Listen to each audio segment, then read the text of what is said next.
Многумина во Луцид гледаат единствен производител чии возила може да им парираат на Тесла.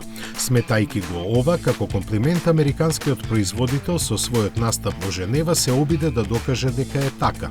Покрај двете верзии на електричната лимузина Air секако, во прв план беше кросоверот Gravity, од кој компанијата многу очекува.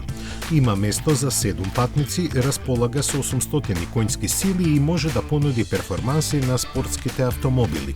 Како бонус за цената која во Америка се очекува да изнесува околу $80,000, ќе биде автономијата од повеќе од 700 километри.